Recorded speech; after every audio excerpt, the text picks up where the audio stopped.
ساعي وامنح الناس حبك بيض الله قلبك بيض الله قلبك كن سامحا لخصمك ألقى خصمك أحبك بيض الله قلبك بيض الله قلبك واحتفل بالمودة إنما Assalamu alaikum wa rahmatullahi wa barakatuh. Good evening and welcome to all the viewers of ITV. It's time once again for the Sulaimaan Ravat show. We are coming to you live this beautiful Friday evening from our studios here in Sunny Hill, Johannesburg. So to all of our viewers, those out in the Cape Province, in the KZN Province, in the various provinces of South Africa and the surrounding countries, I always enjoy meeting people from various parts of our country and the other countries into which DSTV beams, and to interact with them with regards to what they watch in the program and they watch on the station. And it's always such a pleasant experience to get good feedback and also to get constructive feedback. Alhamdulillah, all praise to the Almighty, and it's been another week, a beautiful week, lovely rain as I was driving in from Lenasia this evening. And we need the rain. We should be supplicating on an ongoing basis, on a continuous basis, for beneficial rain. Rain that will benefit us and benefit all of humanity and benefit all of the creation. Right, it's still the beginning of the year, and there's still a lot of focus on education. And this is a topic that I've been wanting to speak about for quite some time. And I'm rather pleased that tonight we're getting into this discussion with someone who has a lot of experience in this regard. And you may have seen the banners, the WhatsApp banners and posters and the promotion of the program on the various social media platforms. So the topic for this evening is homeschooling. I know that more and more people within the communities are starting to consider this as an option. They're thinking about it. But there's a lot of ambiguity. People have certain, fears as to whether it will work, how it works, won't it work, what are the positives, what are the negatives. And we thought that we'll have a bit of a discussion, try and glean from someone else's extensive experience in this regard, and also look into the issue from various perspectives. So homeschooling is what we're talking about for the next half an hour or so. Our guest in studio this evening is Mr. Sean Green. He is an architectural technologist. Okay, so that's something new I learned today in terms of what they do. And he also lectures at the University of Johannesburg. He has seven children, all of whom have been homeschooled, and he's been actively involved with the homeschooling community since back in 2002. He's also part of the Pestalozzi Trust, an organization which aims to protect the freedom to provide home and private education without unjustified interference. So 7 kids, all of whom have been homeschooled, and that means extensive experience. So our guest this evening definitely knows what he's talking about when it comes to this topic. Mr. Sean Green, thank you so much for your time this evening. Welcome to the program. Good evening, Sulaimaan, and thank you for having me on your show. Appreciate it. All right, so let's start with your own personal experience, right? Going back to your first child, how did you even start thinking about homeschooling? How did that option even come into the picture? I think it happened the first time I held our first child. There in the operating theatre, this child was placed in my hands, and I was overcome with this responsibility, almost awed. It suddenly becomes real that as a parent, I am now primarily responsible for this life that has been placed in my hands. And I can't say at that stage we were thinking of home educating, but the feeling of the responsibility, the overwhelming responsibility, if you want, it comes true to a brand new father. And I think to any parents really, the first time they meet their first child, they feel it. Later on, the child grew up, but as the child was growing up, we were invited at one point to a wedding, and at that time we were looking for what we were thinking, what we were going to do with this child when the child comes to school-going age. And we looked at various options, and we were not quite comfortable with what we were seeing at the time. We felt that it was our responsibility as parents to be involved with the education of our children. And we ended up at a wedding, and at this wedding we were seated at a table with another couple who explained to us that they were home educating the children, and we didn't even know what that was at the time. We explored the idea, and on the way home that evening I said to my wife, you know, I think we should try this out. It's still a year before our daughter needs to be in school. If it doesn't work out, don't worry, then we send it to school the following year. But the idea seemed like it would work really well, and that we would be able to be more involved in our children's education that way. And I think 6 months into the year, you would have thought that it was my wife's idea. It was so good for our family and for our relationships with one another. We realized that it was the right decision to take. Was there anything in particular about the conventional schooling process that concerned you, or was there anything that you felt that it fell short in that made you consider homeschooling as an option? I think the primary, maybe for us, the primary concern was one of, this child has been placed in our care. Also, we viewed our children right from the beginning as blessings. And I think that also had an impact on the decision. So if you view your children as a blessing, I think it's natural that you would want to spend more time with them and be more involved in their upbringing. And so that's not the same experience for everybody, but that was our personal experience. So once you take the decision, right, that this is our first kid and we want to go the homeschooling route, what did you have to do? How did you go about ascertaining what does homeschooling entail? How do you do it? Syllabus, all of those kind of things. What was it like at that stage? I would assume this is back in 2002, right? Yes. We looked at curriculum possibilities back then. Homeschooling at that stage was not as mainstream in South Africa as it is today, but there were still quite a few people doing it, and we were very grateful at that time as well for call them the pioneers of homeschooling in South Africa. But there were curriculum service providers available already then. We purchased a curriculum at that stage available on a CD, and you basically had lessons on your computer that you were able to administer to your children. And for us at that stage, it was necessary to give us the confidence to have this very carefully laid out lesson plan. We even had evaluation during the year, which also gave us the confidence to know that we were doing an adequate job at educating our child. Later on in the year, we started to feel that we wanted to be more involved in the content and the choices of the content for the learning experiences. So eventually, what we discovered, and many homeschoolers do discover this as well, is you are able to customize the learning experience for each child. Every person has got their own strengths, their own weaknesses, and you want to really, with education, you want to match it to their aptitudes. So if you had to view the way we do it today in our family, we do it with a very sort of diverse approach. Some of the children may struggle a bit more with certain kinds of learning, and for them we do things a bit differently. So yes, I think our experience has been one that has slowly evolved, and we don't apply the same approach to every child. Have all 7 of your children completed their homeschooling? No, the eldest is 21 now. She is entering now second year studies at University of Johannesburg. She's studying industrial design. She's doing very, very well. The youngest is only 2. Okay.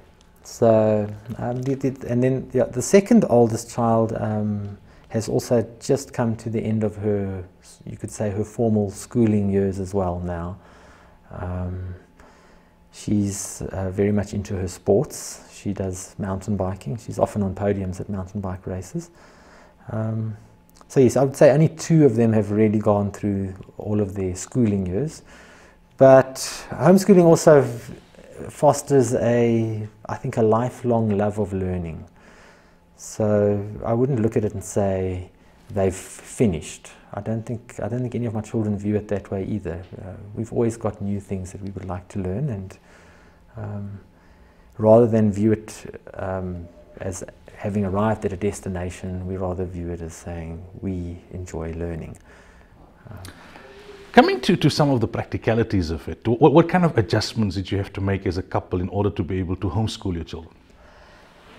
We had to, over time, find a way to, let's say, bring my wife home. So in some of the earlier days, she was still working during half the day. Mm-hmm. Today, we are blessed to have her at home full time. And so that is, to do it properly, you do need to spend time with the children. So for us, it was a case of bringing the wife home, if I can put it that way. Also, I think in the earlier days as well, we felt we needed to have a bit of a blackboard, and we needed to have almost chairs that you would sit on as if you were sitting in school. But that was more because we were all schooled, and we saw those things as part of our education. As time's gone by, you start to question that sort of setup. So also a lot of earlier homeschoolers that are just getting into it, they do feel they need to depend on some of that, almost as if they would need to pack a lunchbox. But as time goes by, you realize that those sorts of practicalities are really there for the school, not so much for the home. So, but the primary one was bringing the wife home, and it has other benefits as well. I think having a greater presence at home. Did you at any time regret or question your decision with regards homeschooling and say, how did we get ourselves into this? I don't think so, not for a moment. What's amazing about it is that we just tried it out. Mm-hmm. So you would think that maybe by just trying it out, you would have regrets at some point. But I would say from about 6 months into it, it's, along the way you do ask yourself, you do self-evaluate. Mm-hmm. Are we doing an adequate job? Those sorts of questions do pop up. And sometimes you may feel a bit overwhelmed. Every day doesn't go perfectly. But I don't think we've ever questioned the idea. The idea has been very good for our family. We're very grateful to have the freedom to be able to do it. Back in 2002, as you mentioned earlier on, homeschooling was not as mainstream as it is perhaps today. What was the reaction from the family, from friends, when they heard that you are opting to homeschool your kids? Yes, I think we had family that didn't understand, why, and it wasn't only family. In our case, it was even our church. The church that we were in had an expectation that we would be placing our children in the church school. Mm-hmm. And because it was a bit unusual at the time, we probably didn't always respond with the best of grace. We felt we had to defend our decision. And maybe we didn't always do it with the best of manners, I could say. We lacked the confidence to defend our decision well. And so I can't just blame the people around us if they thought that we were doing something too strange because of the way that we responded to them. But today we find homeschooling is so mainstream accepted that it doesn't require such a defense anymore. We can be more comfortable with it. I would say that our parents initially did question it, and they should, if you think about it. We're doing something different, and they do care for their grandchildren, so that wasn't really a surprise. But as the years have gone by, I think they've seen the fruit. They've seen how our children have grown up. I remember in the earlier days listening to somebody speaking on the subject, and they said, "Don't worry so much. People will be concerned, and if they care, they should be concerned. But eventually, one day, they might take credit for it as well." So, yeah, I think we've won their full support over time. I suppose at some point the kids may have asked, or must have asked, that why are we not going to school like the other children? How did you deal with that? Yes, and I think some children even feel that they're missing out on something. That also happens. But it usually, when they come across, say my children's cousins are schooled more conventionally, it's rather a case of they notice other kids, and when they tell the other kids that they are not going to school, the other kids envy them. It's not really, very quickly the children feel that they are privileged to be experiencing this this form of education with its flexibility. So I don't think, it does happen in other families sometimes that children would prefer to go back, and certainly in later years when they get to their high school years, some families do send their children back to school. But it hasn't happened in my family so far. My family's been, has embraced the idea. Fascinating stuff. It's time for a break. When we come back, we continue the discussion on homeschooling with Mr. Sean Green.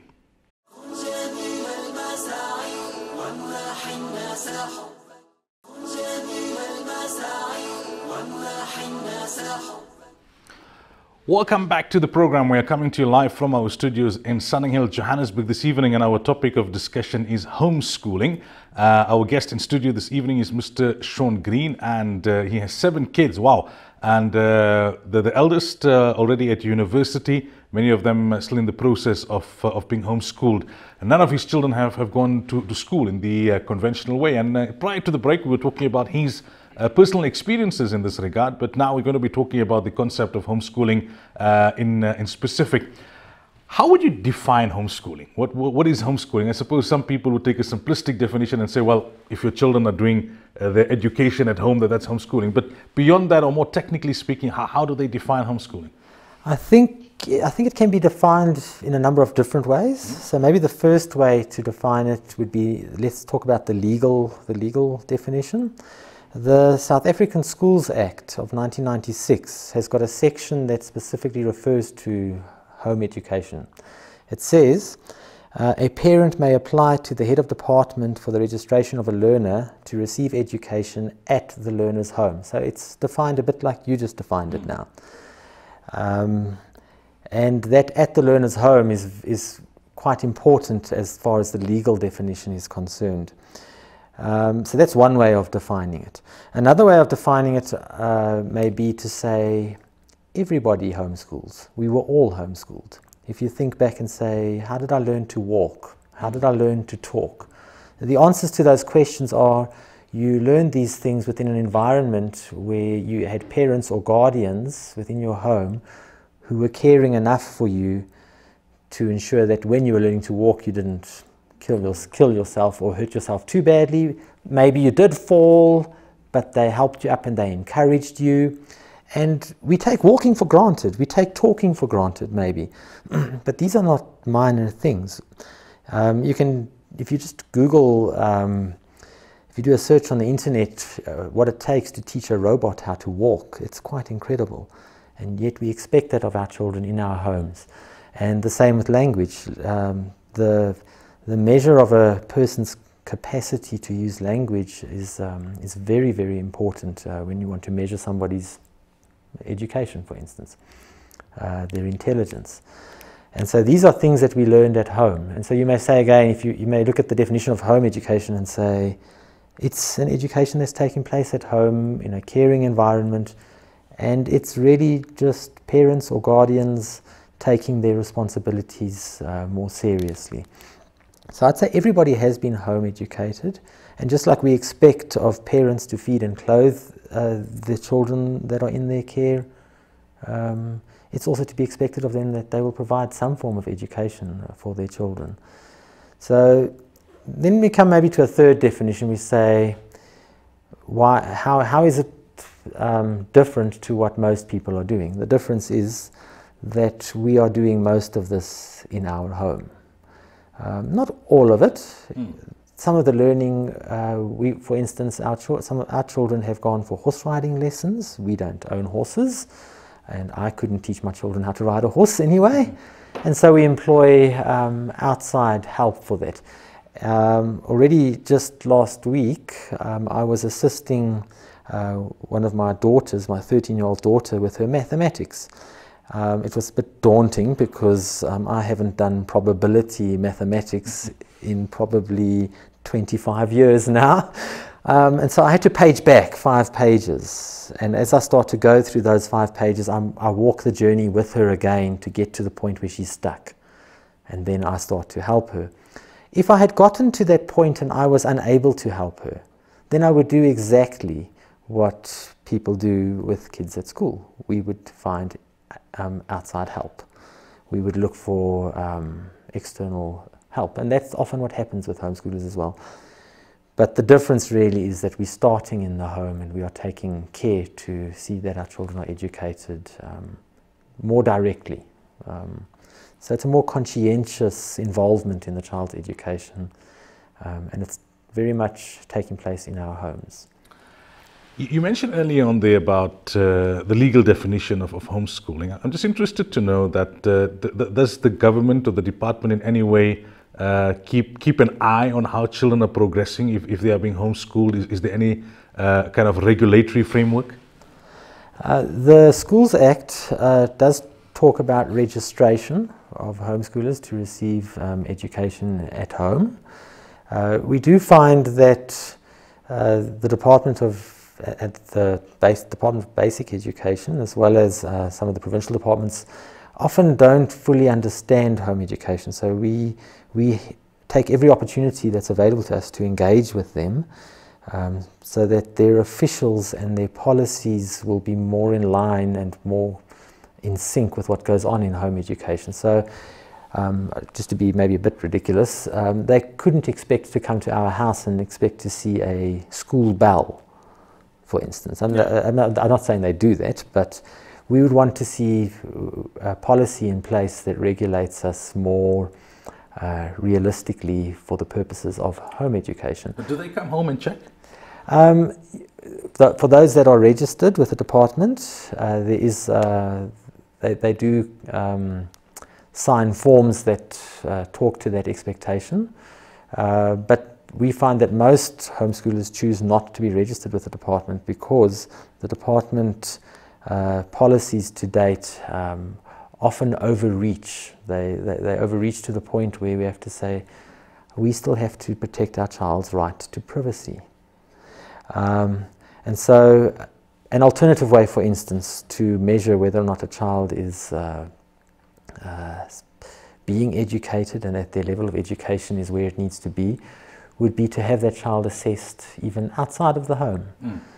You know, each one of us has a right to privacy, and the right to privacy that a child has really rests in the hands of their parents.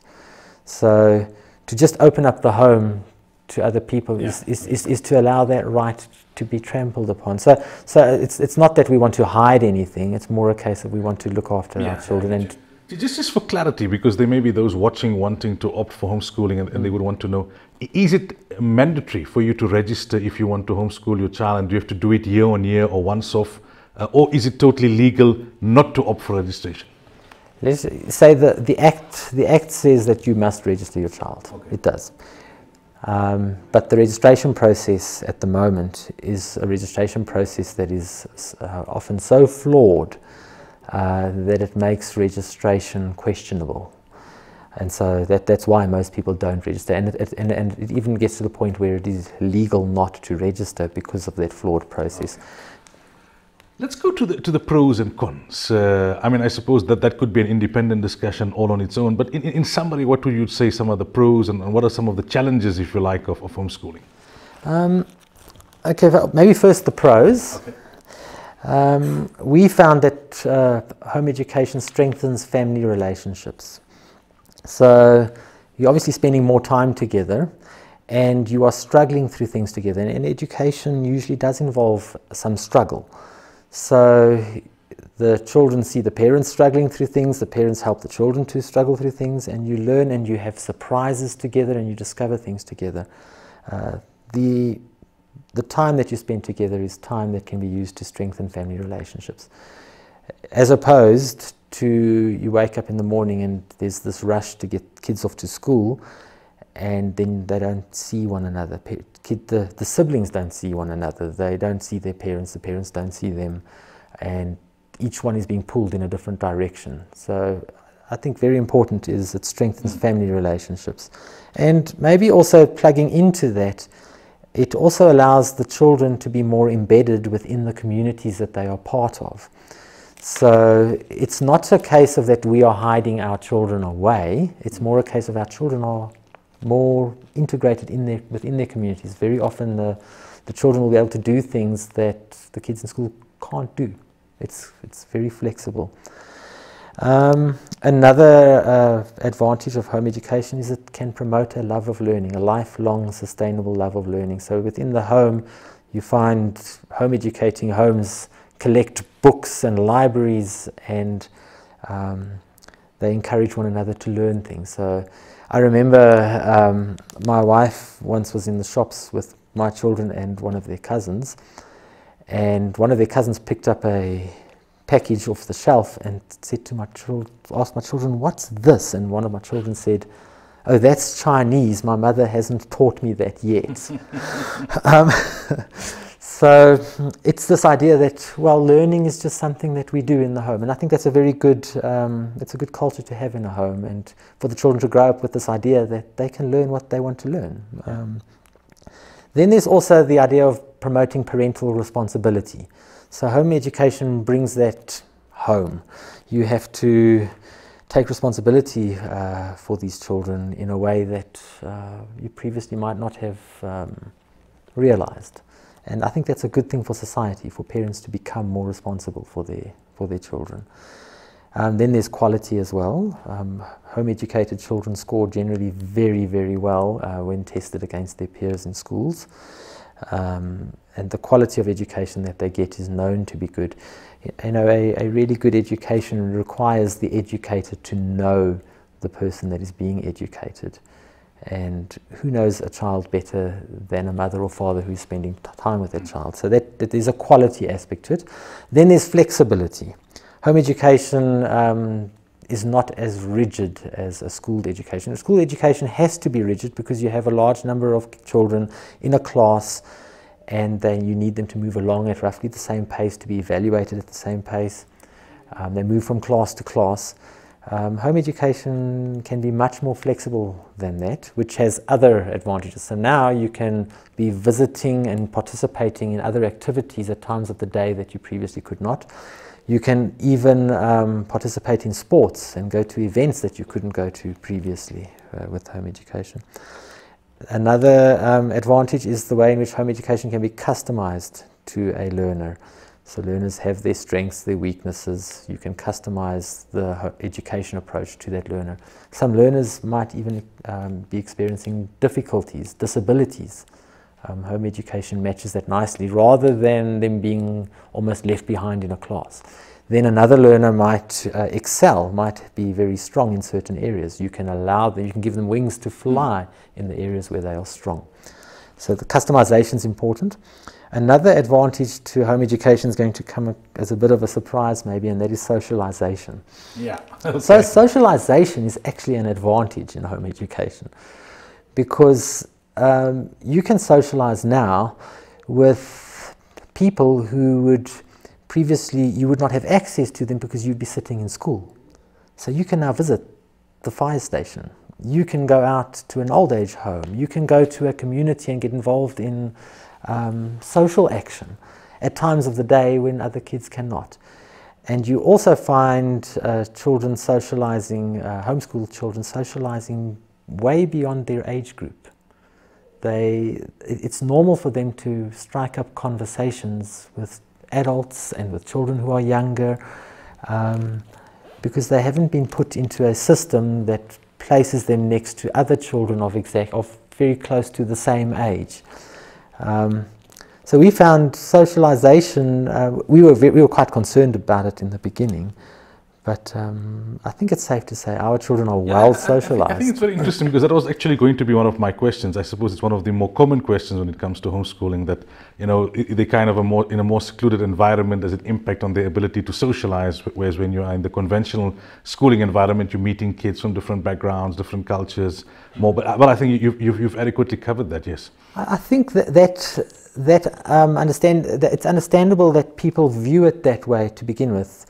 But if you use the word secluded, secluded actually applies more to the classroom than to what goes on in a home. A home is embedded within its community, and that allows you to integrate with activities that are going on in the community. So again, you hear the sounds of children in a neighborhood. It's not just quiet. And I think the other thing that also happens is that the children will seek out friendships. You know, I was schooled at a public school. I suppose you were too. Yeah. You went to school. So it's almost natural for us to assume that because we met our friends at school at that age, that's where our friends come from. Our friends come from school. And if we take school away, maybe there won't be friends anymore. But it's not actually true. Within all communities, there will still be others that you will befriend. And it's good for children to befriend adults as well, and for adults to befriend children. A quick question on that. You mentioned that the children are not secluded and they're embedded within a community. And I take that point. But one of the concerns that is generally raised when it comes to homeschooling is that eventually they've got to go to university, they've got to go into the working environment. And there, it's not just your community, it's a cross-section of people from different communities and different cultures. And they didn't get a taste of that in the 12 years of schooling. How do you address that question? For each family, I suppose within their means, they would integrate in their sort of local, sort of geographical local community that takes place. But almost all the homeschoolers that I know of, their children will engage. So like I was saying earlier on, some of my children have done horse riding lessons. And there are piano lessons, swimming lessons. They've engaged in other activities. Also, I would say, you know, when they have opportunities, like let's say my second eldest daughter with her cycling, we cycle in a group with a large diversity of people. So it's not that we are hiding our children away. So my eldest, she started at university at the beginning of last year. I think some of the things that she came across were a bit of a shock for her. But you know, I think she's integrated reasonably well. Yeah, it's not that she's, you know, shot off the rails now that she's an adult. We never hid our children away, and I don't think for most of the homeschoolers that I know, they're not doing it for those reasons either. They're doing it for the best interests of their children. What would you say are some of the cons, or if you like, some of the challenges of homeschooling? I had to think very hard for that. I mean, you might think that I'm just sitting here, just trying to promote it, and that I've got blinkers on. But maybe we should remember I was at school, so I have a taste of both. So the two that I was able to think of was maybe on the one, and this first one is going to it'll turn into an advantage again. But the first one is when you approach it the first time, you look at it and you say, well, we have to spend more time at home now. So with us, it was a case of bringing my wife home. So she was not now formally employed outside of the home, and so there was a loss of income. You could say there was a loss of income associated with that, and that the household found that challenging. But we thought that taking responsibility was more important, so we would take the knock and we would work into this responsibility slowly but surely. But one mustn't look at it and say that is just pure disadvantage. When that parent comes home, or when you spend more time at home, what happens at home is you start to look for entrepreneurial opportunities to supplement that income. Yeah. And to have an entrepreneurial spirit going on in the house and looking for creative ways of sustaining the household actually builds the family up and does a good thing to the household. Is it also counterbalanced by homeschooling being much cheaper? If indeed it is much cheaper, so even though you may be losing income, one parent having to stay at home, you don't have that big education bill for 7 children that you would normally pay at a school. Can you imagine 7 children's worth of I have 4 and I know what I'm paying. uniforms and the outings and the school fees and the equipment and the bags and all of that? Yes, that's a significant cost as well. So, yes, opportunity cost, lost income on the one side, but also on the other side, there are a lot of expenses that you are now no longer exposed to. But I'd like to think that if you look at the future, and not just in South Africa, but even globally, there's a great need for people to be more creative and entrepreneurial. Mm-hmm. And so this as a disadvantage for homeschooling, it turns into, and it's not a minor advantage, it's a major advantage. The other one you mentioned, you said there was a second kind of challenge to it. You touched on it in the beginning, and that was, what will the grandparents say? and also even the broader community. So you have to kind of brace yourself a bit if the rest of the community is not doing it, or if the family is not doing it. And I would just give this advice: be patient and make sure that you are doing as good a job as you can do. And time will prove to those around you that this was actually the right decision, that taking responsibility was a good thing to do. Interesting indeed. I just have a few more questions before we wrap, but we'll just take a quick break in the meanwhile.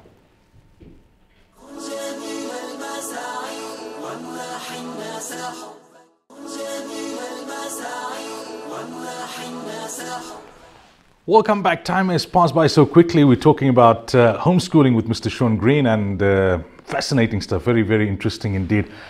Sean, I mean, I think we need a couple of hours to do justice to this discussion, but very quickly in the limited time that we have left. So once you as a parent decide, okay, I want to do homeschooling, what kind of structure do you have within the home environment? I know you said earlier on, there's flexibility, so you don't have to start at a particular time and have 30-minute periods and finish at a particular time. You don't have to have uniform. But I would assume you can't have it too loose also. There needs to be some sort of a structure in terms of how you do the schooling within the home environment. Yes, I think for each family there are a large variety of approaches. Certainly for families getting into it in the beginning, and for parents who were schooled in a more conventional way, they might want to go and get for themselves a curriculum that's sort of pre-packaged, and there are a wide variety of these. There are annually across South Africa, there are various homeschool expos where you can go and choose from a variety of curriculums. Find something that you think works for you if you want. Other people, on the other hand, may want an approach that is very flexible. In my own household, we are somewhere in between. So for instance, when it comes to reading and the arts, we allow for a lot of space for the children to express themselves and to enjoy, say, the arts. But when it comes to something like mathematics and science, that has to be done more formally, because you need to move step by step along a path. And there's a rigid logic involved, and you expect of a child of a certain age to have reached maybe a certain aptitude, so that you can send them into the shop and know that they're going to come out with the right change. So our maths tends to be more rigid, and so we have chosen, and I can't really sit here and punt particular curriculum service providers or programs. But the point really is that it is very flexible, and if parents want to have a very structured approach, they can choose that for themselves. And for those parents that believe that, so let's take my eldest daughter. She's studying in industrial design. She is very artistic, very creative. I think that her levels of creativity are also a consequence of the environment that was created for her. So had we continued down a very rigid, structured path with her, we would have crushed the creativity that was there. And so, on the other hand, I've got a son who enjoys the structure. He basically he needs the structure. That's his way of learning. So with him, we may need to be doing things that are more structured and orderly and more programmed. And I want to ask a question that is probably on the minds of many people or many parents who are considering homeschooling. When it comes to the primary school phase, if we can call it that, what is taught is in many ways elementary, and most parents got a good grasp of that, and they can teach it without having to do too much of prep or research or that kind of thing. But if you look at high school, and like how you and I would have gone to high school, you had a teacher who specialized in maths, a teacher who specialized in science, a teacher who specialized in English as a language or Afrikaans as a language. And there may be parents out there thinking that if those teachers did not cross across the cluster of subjects, your maths teacher did not end up teaching English because it was not their forte, and yet they were qualified teachers. How does one parent then manage to teach those variety of subjects to a child or to multiple children simultaneously? You got to give them the teaching time, then you also have to find time to do your own prep and research together with your other responsibilities as a wife and as a spouse and as a parent and all of that. So if you need help, you find help. The same happens with children at school. So I know when I was in standard 8, or what we call grade 10 today, I struggled with my maths. I struggled with algebra. My parents sent me to master maths in order to overcome that problem. The same would happen with the children as well. If we find ourselves out of depth with regards to what they're learning, then we'll get outside help. But maybe if I can just change the question slightly and say, it's the decision to homeschool is not a decision to take everything upon myself. We are not. We can't answer every single question, and the children also need to see that. They also need to see that their parents can acknowledge when they don't know how to do something, and what are the processes that we follow in order to remedy this lack of knowledge. And then, of course, you can go on the adventure with the child. The child sees you also struggling along, relearning something that you probably forgot or that you never learned properly the first time. Yeah. Last question, Sean. You're part of this Pestalozzi Trust, which I spoke about earlier in my introduction, and I'm sure you guys look at homeschooling in a broader context in South Africa and even globally. It's become more mainstream. You mentioned that earlier on. How much more mainstream? Do you have rough stats for South Africa in terms of how many people actually homeschooling children, and are there any projections in terms of the rate at which it is likely to grow? So I mentioned earlier on 1996, there was an act passed by Parliament in South Africa called the Schools Act. That act allowed for homeschooling. At that stage, there were only a few families in South Africa. Some of them had gotten into trouble already with the previous government. The previous government did not tolerate homeschooling unless for very exceptional circumstances. It wasn't just an option that you could choose for yourself. It went from a few families that by the time we got to the 2011 census, they counted 57,000. And we also know that a lot of homeschoolers did not have their children counted at that census. They did not fill that part of the census form in. There's good reason to believe homeschooling is growing at a rate of about 20% per annum. So a very conservative estimate now would be 100,000 kids. Okay. 100,000. Probably quite a lot more than that. We don't really know the figures, but the numbers are big now. They are so big that if you go onto Facebook, you can actually find communities of homeschooling Muslims. You can find communities. I think there's a Pan-African homeschooling movement as well, very much for black parents to work out what are the challenges that they find and how can they support one another. So the community is not just homeschoolers now. It's almost groups of specialized interests coming to the subject of homeschooling. It's a very big movement. There's so much more we could have discussed, but time has run out on us. Thank you so much for your time this evening. We really appreciate it. Thank you very much. It was a privilege and honor to be on your show. Time for our final break. When we come back, we do a wrap.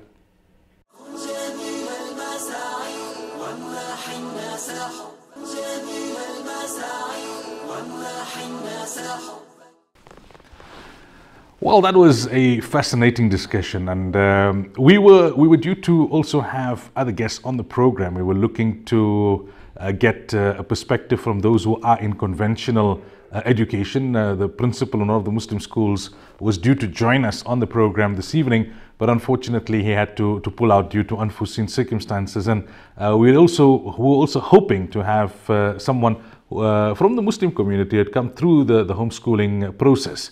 But different people who we considered as options could not commit to the program this evening. So we said, okay, we'll have a discussion with Mr. Sean Green.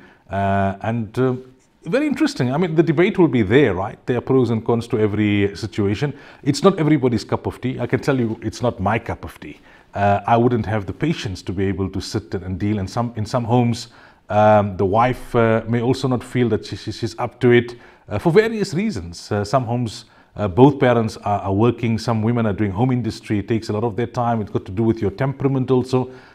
Some parents will be very forthright and they will say, listen, you know what, I need my kids to be away from me for a portion of the day. Otherwise, we just get on each other's nerves.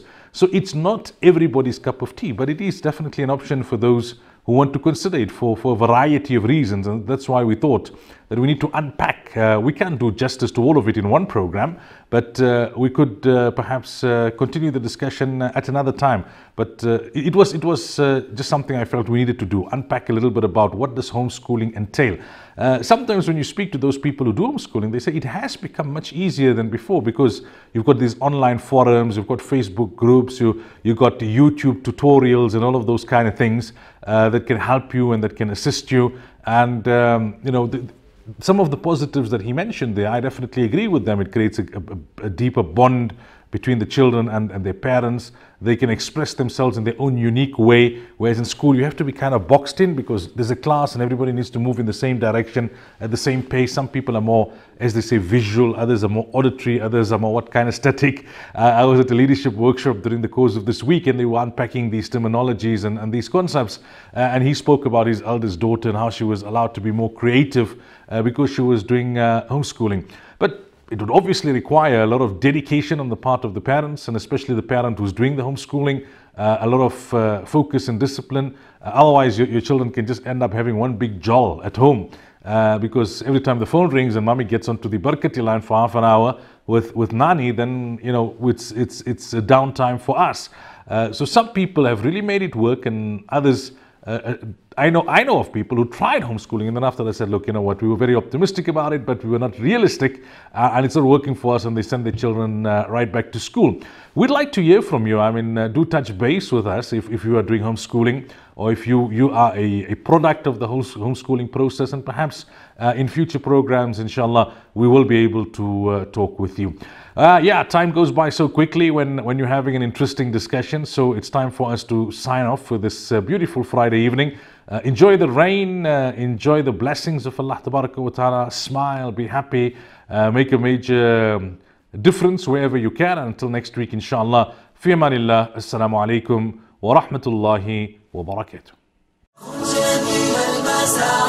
وامنح الناس حبك بيض الله قلبك بيض الله قلبك جميل المساعي وامنح الناس حبك بيض الله قلبك بيض الله قلبك